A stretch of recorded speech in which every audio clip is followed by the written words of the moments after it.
The smell hit first, antiseptic and something colder underneath, like loneliness trying to hide behind the clean. The ceiling above was too white, too smooth, the kind that made you feel like you weren't anywhere at all. Everything was quiet, too quiet. Not the soft kind, not peace, but the type that makes your stomach twist, like the world had taken a breath and forgot to let it out. The crib beside the hospital bed was empty. No blanket, no hat, no soft little weight curled in a swaddle. Just space. Her side of the room looked untouched, like she'd never been there. The chair where she sat for hours, clutching my hand, whispering through her pain, was vacant. A folded hospital gown was left on the seat, neatly placed like a goodbye no one had said. I sat up, each bone in my back complaining from the hours spent hunched, half sleeping, half watching her breathe through labor. My hand reached for the side table, for my phone. No messages, no missed calls. Just the screen lighting up with our last photo together, her glowing, round with life, my arm around her like I was sure I could protect everything. I called her name, not loud at first, soft, careful. Maybe she was in the bathroom, maybe a nurse had taken her for a walk, something routine. No answer. I stood, legs stiff, and shuffled into the hallway. My socks slid slightly on the polished floor. The nurses moved past me like clock hands, all calm faces and soft voices, but none of them were her. I asked one, tired eyes, coffee breath, if she'd seen my wife. She frowned, typed something into a computer, then told me she checked out a few hours ago. Checked out? Just like that, said she felt fine, took the baby and went home. Home. The word made my chest go tight. We hadn't talked about leaving. I had been here the whole night, drifting in and out, worn down by joy and fear and everything in between. She never said anything, never tapped me awake, just left. The drive back blurred into gray roads and red lights. The car seat in the back stared at me the whole time, empty. We'd picked it together, argued about colors like it was the biggest decision we'd ever make. The house was quiet when I opened the door. That same kind of quiet from the hospital. Her shoes weren't by the door, no keys on the hook, no smell of baby powder or formula or anything new, just stillness. The nursery door was cracked open. I pushed it wider. The crib was untouched, the sheets still creased from when I made the bed last week. The mobile above it didn't move. A tiny bear sat on the shelf, smiling like nothing had changed. I called her name again, louder this time. Nothing, just me, alone in a room full of things meant for someone who wasn't there. The calls started one after another. Her phone, straight to voicemail. Her mother, confused and cold. She hasn't called me, she said, like it wasn't strange at all. Her sister didn't answer. Her best friend sounded half asleep and annoyed, muttering something about not having spoken to her in weeks. Every voice on the other end of the line pushed the knot in the chest tighter. Nobody knew anything, or they weren't saying. The hospital had no more answers. She was cleared, discharged in stable condition. The nurse didn't even blink, like taking a newborn and walking out without a word was just another Tuesday. The next stop was the police station, the air in the waiting room thick with the smell of old coffee and tired stories. The officer behind the desk wore a badge and a look that said this wasn't his first case of someone leaving. She's the mother, no crime in her taking her own child home, he said, not even glancing up at the paperwork. There's no report we can file unless there's evidence of harm. The word legally kept echoing. It didn't matter that she vanished. It didn't matter that she didn't tell anyone. It was all legal. Walking out of that station felt worse than walking into the empty nursery. There was no help coming, no flashing lights, just silence. Back at the house, everything felt colder. The walls carried her laughter in echoes that hurt more than silence ever could. The scent of her lotion still hung in the air, faint like the memory of a person trying not to fade. Ronnie knocked on the door not long after. She always knew when something was wrong, even before words were said. Former nurse, sharp as a scalpel. She didn't ask questions right away, just handed over a cup of hot tea, her hands steady, while everything else felt like it was falling apart. She didn't just vanish, she said, looking over the baby clothes still folded neatly in a drawer. Nobody disappears without leaving breadcrumbs. But what kind of mother leaves like that, The question kept coming up, louder each time it was asked in silence. Maybe it was something said, maybe something done. Was there a moment missed, a look, a hint? The doubt crept in slowly, whispering in the back of the mind like poison. Maybe this was deserved. Maybe the signs were there all along. The trash can in the bathroom held answers in the form of crumpled papers, hospital discharge forms, torn but legible. Her name, the time, the signature, no mention of him, not even a note. Ronnie smoothed one page out on the table. She had this ready, she said quietly. She planned it. Every detail pointed to a decision, not an impulse. This wasn't running away in the night. It was something worse, something cold, something done with full awareness. The tea went cold. The questions stayed hot. The envelope looked out of place, too clean, too formal. White, thick, the kind used for things that never bring good news. The sender's name printed neatly on the top corner. A law office. No message from her, not even a line in her handwriting. Just a letter from someone paid to speak for her. Inside, paragraphs stacked like walls. Legal terms dressed as kindness. Financial support, primary caretaker, best interest of the child. Every word stripped of emotion, written like she hadn't walked out of the hospital without saying goodbye. Like this wasn't the first communication in weeks. As if the silence, the vanishing, the unanswered calls meant nothing. As if money was all she wanted now. The letter didn't ask, it demanded. Monthly payments, back pay from the day she left, and a warning that non-compliance would lead to further legal action. It spoke about hardship, emotional stress, and financial burden. There was no mention of him missing his son, no mention of confusion, of pain, no offer of a picture, a visit, a voice. Ronnie read it twice. Her face didn't change until she set it down. She didn't even try to explain, she said quietly. She just skipped to the bill. The silence in the kitchen carried something heavier than shock. Betrayal, sharp and undeniable. Not just leaving, but mocking, as if all that mattered now was what he owed, not what was taken.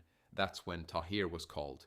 Ronnie knew him from before, not a lawyer exactly, but good with paper, with systems, with words that could push back when the world got cold and formal. He showed up that evening, sleeves rolled up, glasses low on his nose, took one look at the letter and scoffed. "She's bold," he said, flipping pages with a practiced hand, but not careful.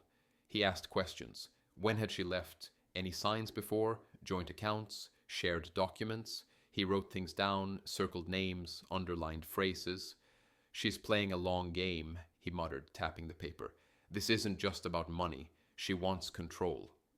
The idea hung in the air like smoke. Control. Not shared, not balanced. Full.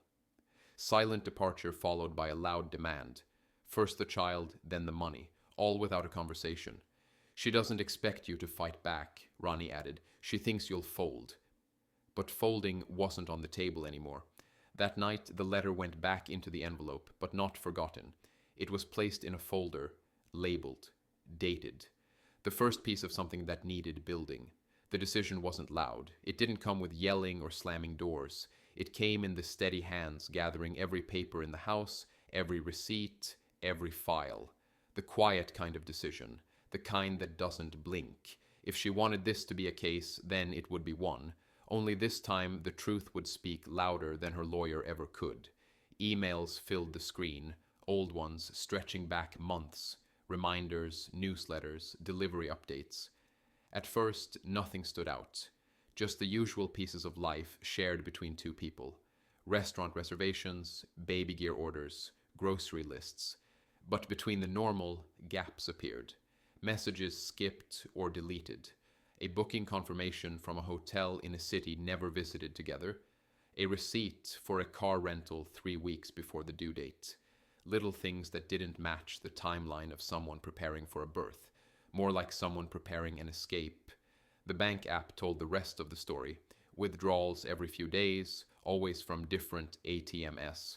Small amounts, just enough to go unnoticed. 50 here, 100 there. But they added up. They started months before the delivery, all in cash. No shared conversations about them, no budget discussions, just quiet, steady drains. Ronnie circled each one with a red marker, lining them up by date and location. The pattern wasn't random, it was structured. The credit card statement was next, a charge at a mailbox rental store. Different town, not far, but not close either. P.O. box listed under her maiden name. No reason given. No mention ever made. The connection felt sharp, not just hidden, but carefully removed from view, as if someone had practiced disappearing without leaving fingerprints. The calendar app showed missed appointments and made-up meetings, days she claimed to be tired or needing space. Now they had names and times next to them. Doctor's office, Dr. Elaine. Not her regular clinic. A different practice in another city. No records matching in the eye. Insurance portal. The doctor might not even exist.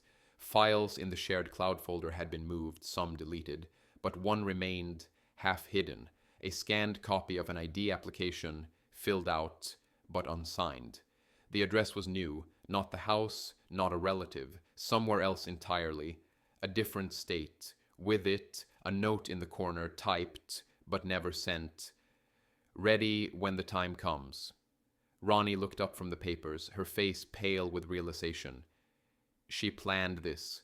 It wasn't a breakdown. It wasn't stress. It wasn't a mother overwhelmed. It was preparation, strategy, steps taken one by one under the surface. While the house filled with baby clothes and hope, the exit door had already been opened from the other side.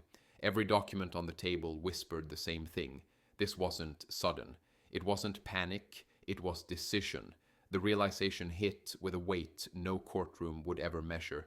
This wasn't about running away. It was about erasing someone quietly, cleanly, as if none of it had ever mattered. She erased me on purpose. The words didn't need to be spoken aloud. They lived in the spaces between each line, each transaction, each date circled on the timeline now pinned to the wall. And if she thought that made it over, she didn't know what was coming next. The courtroom felt colder than expected, heavy with silence between every shuffle of paper and click of heels. A wooden bench offered little comfort, the folder resting on top of it, holding every piece of evidence gathered so far. No lawyer stood beside, just printed bank statements, receipts, and a heart pounding hard enough to echo in the ears. Across the room, Ayla sat straight-backed in a fitted blazer, not the hospital version, not the woman who once whispered through pain, promising forever. Her lawyer stood beside her, polished and practiced, flipping through pages like the outcome was already written.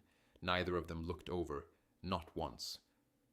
The judge entered, stern-faced, gray hair combed to order, eyes scanning the room like it was just another Thursday. Names were read.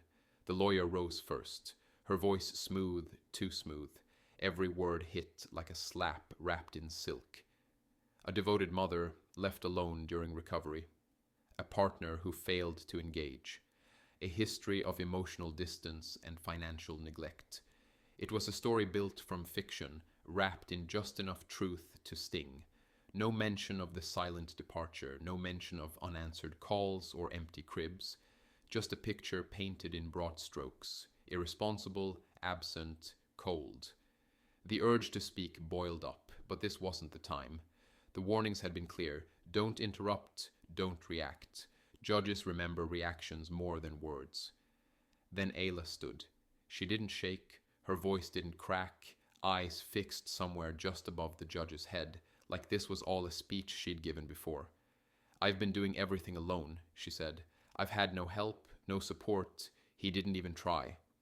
A pause followed, then she turned slightly, not looking directly but loud enough for the room to hear. All he does is sit and leech. A laugh came from the back row, muffled but unmistakable. A snort, followed by a whisper, and a smirk passed between two women seated behind her. Maybe friends, maybe family. But the damage was done. The word echoed, leech. The judge didn't react. No scolding, no comment. Just more notes scribbled down in silence. When asked if there was anything to say, the voice that answered was dry, smaller than it felt in the chest. I haven't seen my son since the day he was born. No anger, no begging, just a quiet sentence left in the air to die. The judge nodded once, almost distracted. "We'll reconvene," he said. "Follow-up pending." That was it. No questions, no chances, just the sound of a gavel and the scraping of chairs.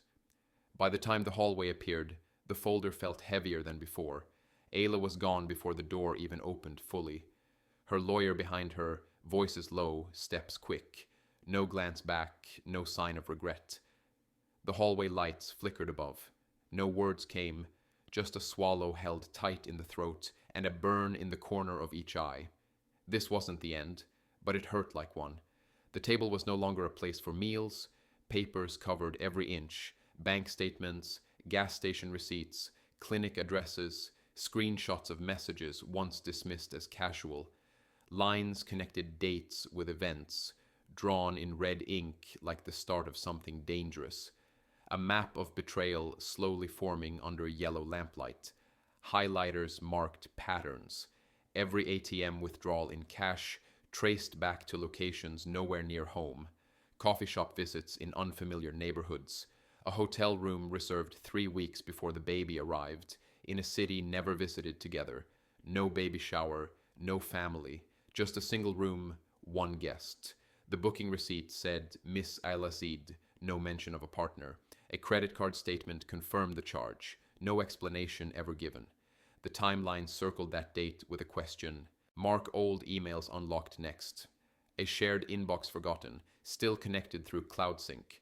Folders she didn't know were backed up. Among delivery notices and coupon ads sat one message labeled Forward Plans. A draft, never sent, short, cold.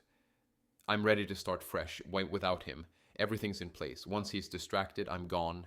No name, no recipient, just those words, no goodbye, no guilt." The search expanded. Ronnie combed through social media, not for Ayla, but anyone linked to her.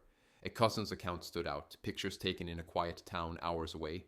One post blurred in the background, a baby carrier near the couch, comments disabled, profile private a week later. The daycare lead came from a comment left by mistake. A name mentioned twice in old conversations, once before the birth. A friend of the cousin, a favor maybe, but now something more. One message stood out. "He's with Tara for now. I just need space. He'll be fine." The baby, left with someone else, not in a safe home, not with the mother, just handed off like a task, no legal arrangement, no doctor visits listed, no shared information. The wall grew taller, each photo, receipt, date pinned in order. A timeline of planning, proof that every step was taken on purpose. Not fear, not confusion, intention. Tahir stood back, arms crossed, eyes scanning it all. "This tells a story," he said. "She wanted to disappear, and she wanted you to take the blame." The folder came next, carefully filled, labeled page by page, P.O. box form, car rental, insurance reimbursements, that hotel booking, the email, and the cousin's address. Nothing fabricated, all real, all provable, not just hurt feelings, not just abandonment, evidence. And for the first time, the case didn't feel one-sided. The silence wasn't paralyzing anymore. The laughter in court, the mocking, the twisting of the truth, it all had an answer now. The folder closed with a soft snap, but the sound rang loud in the room. This time she wouldn't be the only one ready. The folder reached the judge's desk with steady hands and quiet tension. No fanfare, no speeches, just paper, clipped and labeled, passed across the courtroom like a weapon that didn't need to shout. The judge adjusted his glasses, expression unreadable, and began flipping through the contents. Pages turned slowly, one after another, each one a thread pulled from a carefully sewn lie. Receipts, transfers, that hotel booking, a P.O. box tied to the birth certificate, an email draft. The judge's pen hovered above his notes, then moved with more purpose. His eyes didn't leave the documents. On the other side of the room, Ayla shifted. Her confidence from the last hearing faltered. No smirk, no smug glance. Her lawyer leaned in, whispering fast. Ayla nodded, but her hands betrayed her, gripping each other tight, fingertips white. The courtroom's quiet deepened. The judge stopped on the affidavit from the daycare contact, read it twice, then looked up. "These are serious allegations," he said, voice calm but firm. They suggest a coordinated effort to obscure the child's location, finances misrepresented, and potentially an improper custody arrangement. Ayla's lawyer stood, tried to pivot, called the documents out of context, asked for more time to review, claimed intentions were misunderstood. She spoke quickly, but the words lacked weight now. The judge didn't interrupt, but he didn't nod either. When the speaking stopped, the judge set the folder aside gently, then turned to the court clerk. "We'll need Child Protective Services to review the current placement of the child," he said, "and verify these documents independently." Murmurs rose behind the benches, quiet, uncertain. The judge raised a hand, silencing them without a word. His attention returned to Ayla's table. "Your client claims to be the primary caregiver," he continued, eyes sharp. "Yet there's no medical record, no school enrollment, no verified address for the child. If these documents are accurate, it raises concern about the mother's transparency." Ayla stared forward, blinking faster now. Her lawyer attempted to interject again, but was waved off. The moment had shifted. The power that once sat comfortably on her side of the courtroom now flickered. "We'll continue this tomorrow," the judge said, rising. "CPS will attend. Until then, I suggest full cooperation from both parties." The gavel struck once. Chairs scraped as people stood. Ayla didn't move immediately.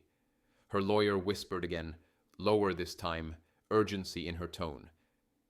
Ayla nodded slowly, then stood without looking across the aisle. The courtroom emptied with a different energy than before. No laughter, no glances exchanged, just silent footsteps and the echo of doubt left behind.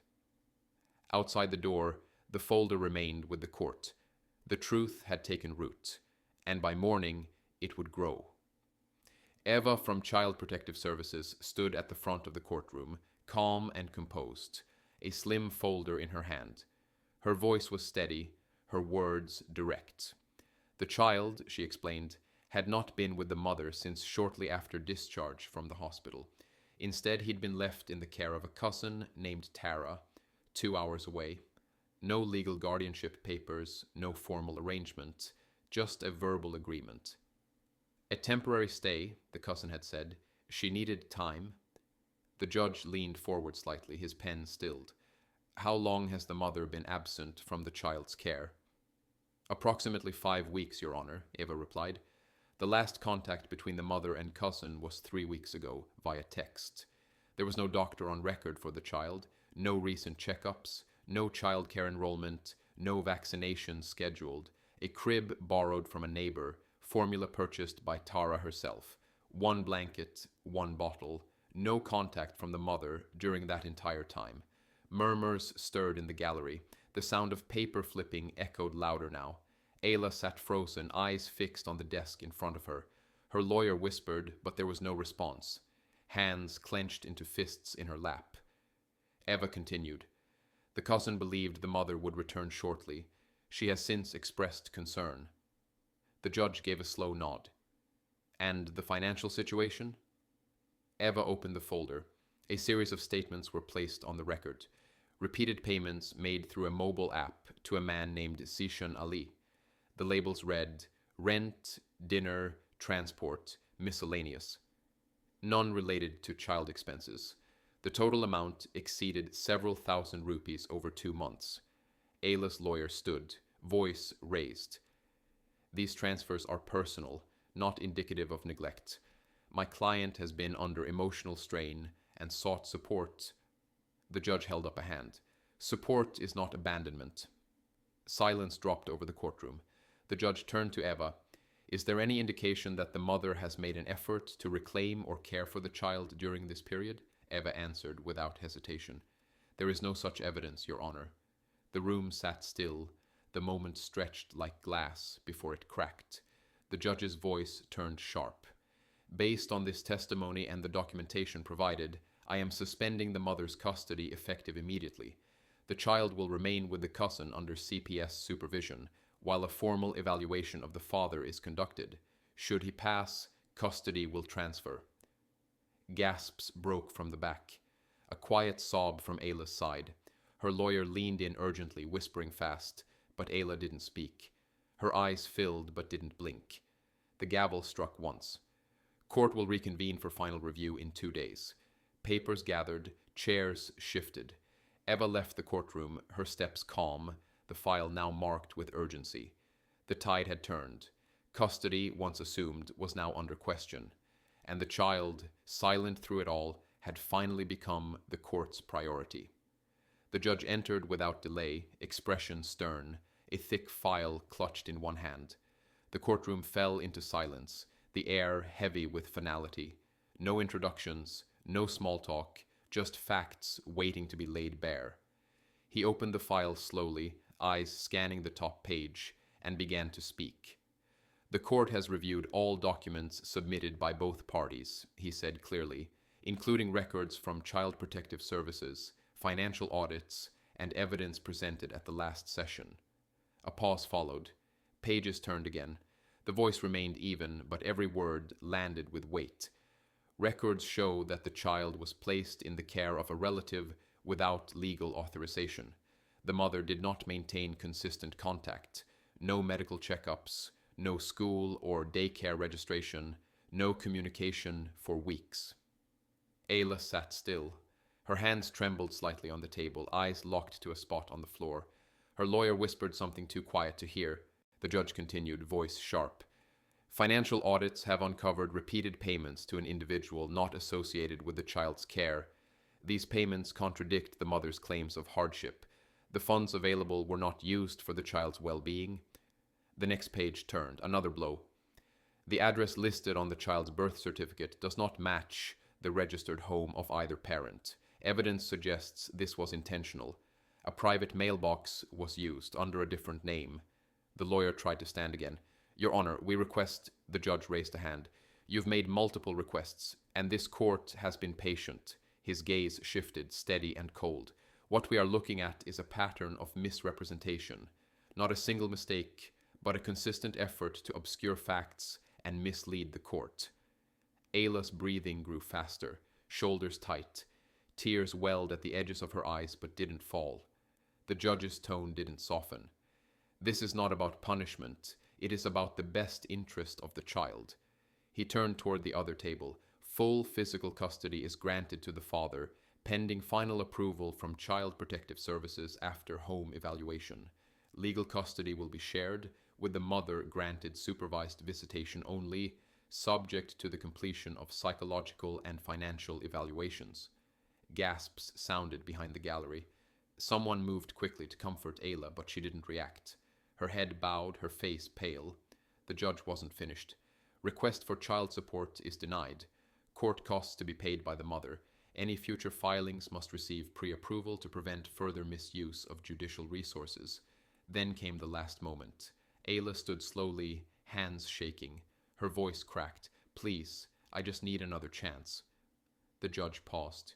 You've had chances, he replied quietly. This court is here for the child. The gavel hit once. The courtroom broke into motion. Papers shuffled. Doors opened. Footsteps echoed against polished floors. And in the center of it all, custody was no longer a fight. It was a fact. Sunlight spilled across the kitchen counter, soft and golden, warming the surface like a quiet blessing.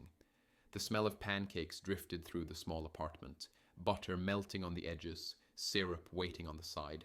The baby monitor buzzed faintly nearby, not alarming, just a steady, gentle rhythm of breath from the next room, a breath that now belonged to this space, to this home. The crib had been set up the night before, built with nervous hands and quiet pride. A clean mattress, a soft blanket, a mobile of stars that spun gently when tapped. Everything placed with care, no longer in a house filled with memory, but in a place chosen for starting over. The room wasn't big, but it was enough. Enough for the laughter that would come. Enough for the cries, the giggles, the growing. In the bedroom, the baby stirred. A quiet sound, nothing urgent, just life announcing itself. A little stretch, a shifting of limbs, and then stillness again. Caleb.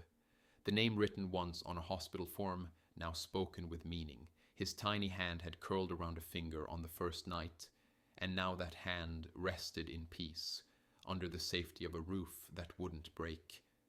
The apartment was quiet, but not in the way the house had been. not hollow, not heavy. This silence felt full, like the air was holding its breath for something new.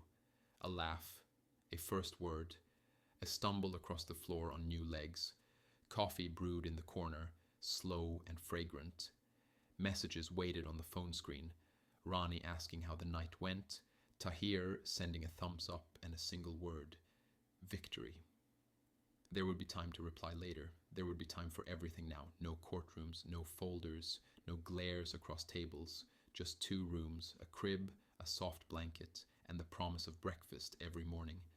A small toy sat on the shelf beside the window. Not expensive, just familiar. A stuffed bear from the old nursery, the one untouched for too long. Now it sat in the sunlight, watching over a space that finally felt alive. The plate of pancakes cooled slowly, untouched but not forgotten. A chair pulled out, an open seat across from it, waiting for a high chair someday soon. The future didn't feel distant anymore. It felt reachable. Right there, just down the hallway, sleeping peacefully. Footsteps wouldn't be alone now. Laughter would echo. Cries would matter. Life would return in all its noise and warmth. No more running, no more searching. Just the sound of a baby breathing, a father watching over him. She left, but he stayed. She disappeared, but he remained. The promise wasn't loud, didn't need to be shouted. It was simple, honest, and final. She left us, but I never left him, and I never will.